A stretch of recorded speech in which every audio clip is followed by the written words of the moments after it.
Ambassador Barbara Woodward, United Kingdom Permanent Representative to the United Nations, welcome to Al Arabiya. Thank you very much. It's good to see you again. Good to see you. I'd like to start with this ceasefire for 72 hours. We see on our screens and we hear the exchanges, we see the planes bombing.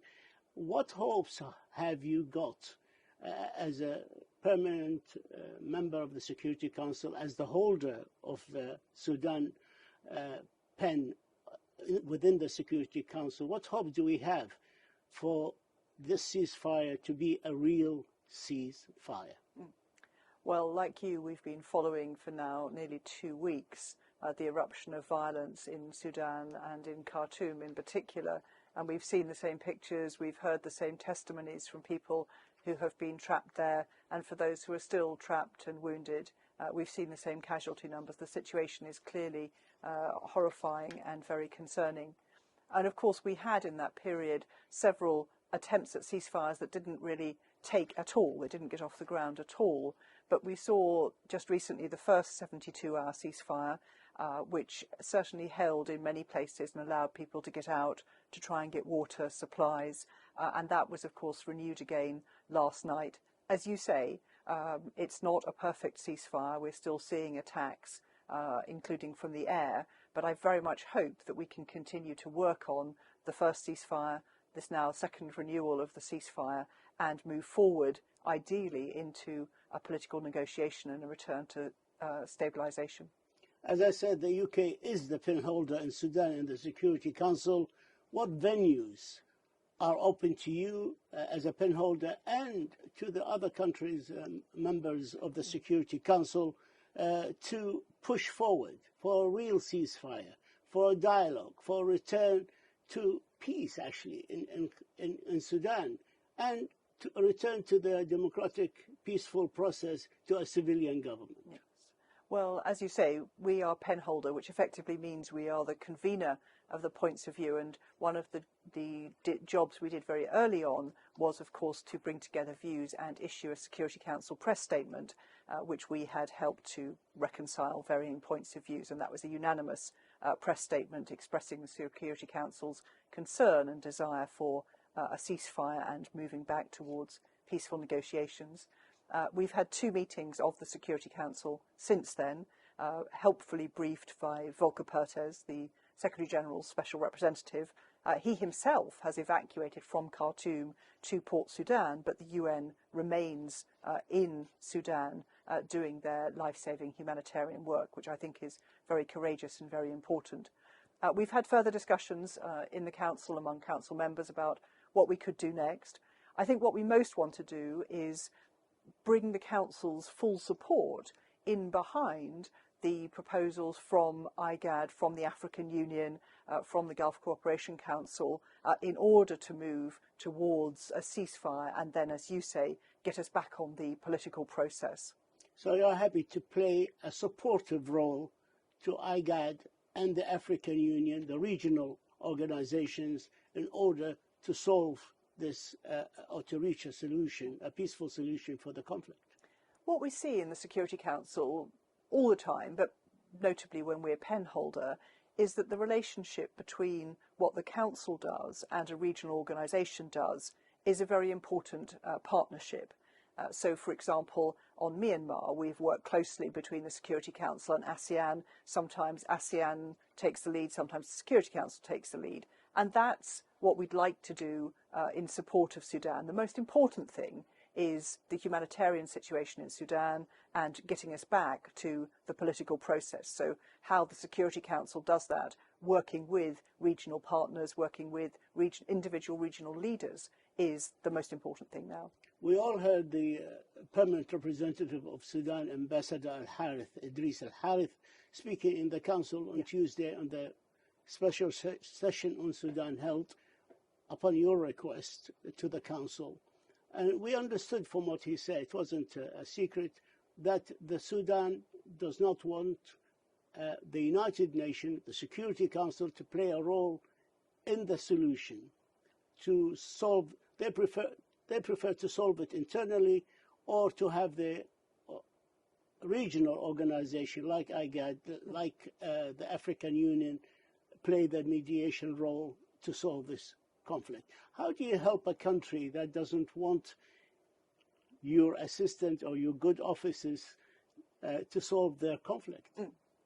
And I think the first thing to say is that I've been talking very closely to the ambassador during the time of the conflict. As you say, the UK is the pen holder, so we take a very close interest in Sudan. The Security Council has been trying to help Sudan for the last 20 years, but particularly since 2018-19. So we very much want to get the situation stabilised and re-established. How do you help Sudan? Well, the first thing we need to do is humanitarian assistance. And we, the UK, are doing that bilaterally. We've set aside about £250 million for the 15 million or so people in immediate humanitarian need. The UN has obviously stayed in place delivering humanitarian assistance, as have many other organisations. Then the next thing we need to do is to move back to the political process, and that's where there's, of course, an important role for the Secretary-General's Special Representative, Volker Perthes, who is in close touch with both Burhan and Hemeti, as well as other actors in the region. I know that my Prime Minister, my Foreign Secretary, my Defence Secretary, they've all been in close touch with Burhan, Hemeti, as well as leaders in the region. And as you say, then there's a relationship for the Security Council, for the African Union, for IGAD, for the Gulf, and so on. So everybody is trying to play a part to get this situation ceasefire to hold, and then we can resume the political process and give people in Sudan the stable and prosperous future we know they want. There was a statement issued by the U.S. Embassy in Libya, and it's actually said that Barbara Leaf, the United States Assistant Secretary for Near East Affairs, has talked to General Khalifa Haftar of the Libyan National Army, expressing concern and stressing the need to prevent outside entities, including Russian Wagner Group, from further destabilizing Libya or its neighbors, including Sudan. Do the U.S. officials have really a good reason to be concerned? I think they do. And we too have evidence that Wagner is working in Sudan. And we've seen in Libya, in Mali, in other places as well, that where Wagner go in, remembering that Wagner really is an arm of the Russian government, where Wagner go in, human rights are violated, peace is not upheld, and the economy is desecrated. So we also do not want to see Wagner going in to Sudan, or going in further to Sudan, but also there's a wider point, which is, of course, Sudan is a big country. It has, a significant region with fissures of instability, and we do not want this conflict to spill over borders and become a wider regional conflict. The United Kingdom has been evacuating its citizens from Sudan, like most countries of the world now. But there are those who say that there's a message there to the Sudanese people that the international community has given up on finding a solution, a real solution for the Sudan, and that's why they are leaving the country. What do you say to them?